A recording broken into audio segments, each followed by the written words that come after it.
एक शांत गांव के किनारे एक अकेला आदमी रहता था।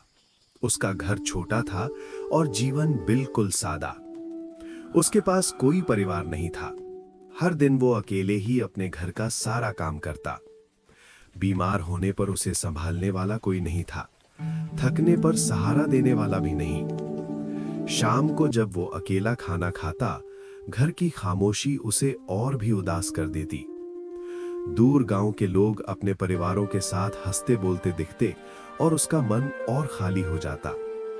एक दिन उसने सोचा, काश मेरे पास भी कोई साथी होता।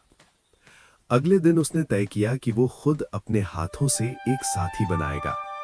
वो लकड़ी काटने के औजार लेकर काम पर जुट गया। उसने दिन रात मेहनत की और लकड़ी के एक बड़े टुकड़े को तराश कर एक सुंदर स्त्री की मूर्ति का आकार दिया। कुछ दिनों की कड़ी मेहनत के बाद वो मूर्ति पूरी तरह तैयार हुई। वो इतनी सजीव और सुंदर थी कि मानो अभी बोल पड़ेगी।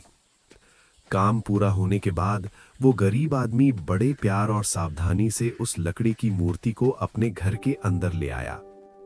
उस दिन से वो उस मूर्ति को अपनी पत्नी की तरह मानने लगा। वो उससे बातें करता जैसे वो सचमुच उसे सुन रही हो। कभी वो पूछता, क्या खाना बन गया, और खुद ही जवाब दे देता।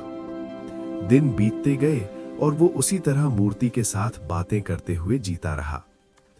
एक दिन वो दोस्तों से मिलने बाहर जाने लगा। जाने से पहले उसने मूर्ति से कहा कि जब वो लौटे तो खाना तैयार हो।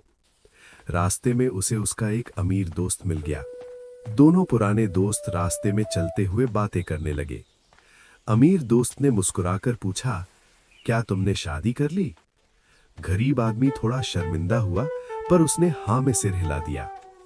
ये सुनकर अमीर दोस्त बहुत खुश हुआ और उसकी पत्नी से मिलने की जिद करने लगा। दोनों साथ साथ उसके घर की ओर चल पड़े। घर के पास पहुंचते ही गरीब आदमी ने कुछ अजीब देखा। आंगन साफ चमक रहा था और कोनों में मोमबत्तियां जल रही थीं।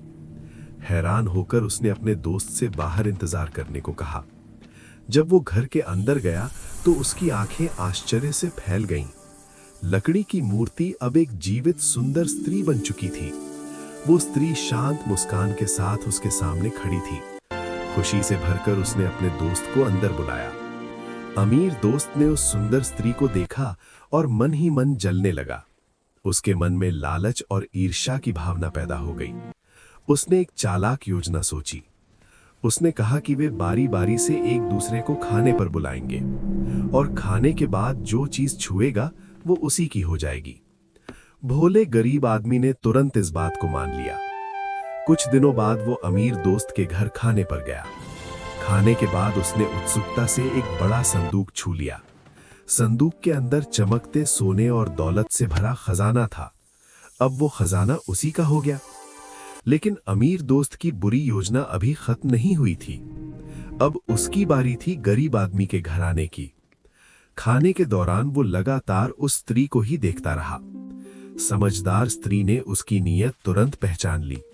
उसने चुपचाप एक सीढ़ी उठाई और छत पर चढ़ गई। खाने के बाद अमीर आदमी उसे ढूंढने लगा। आखिर उसने उसे छत पर बैठा देखा। वो जल्दी से सीढ़ी पकड़कर ऊपर चढ़ने लगा। तभी गरीब आदमी ने मुस्कुराते हुए उसे रोका। उसे याद दिलाया कि उसने सीढ़ी को छुआ है, इसलिए अब सीढ़ी उसी की हो गई। शर्मिंदा अमीर आदमी खाली हाथ लौट गया और गरीब आदमी अपनी बुद्धिमान पत्नी के साथ खुशी से रहने लगा।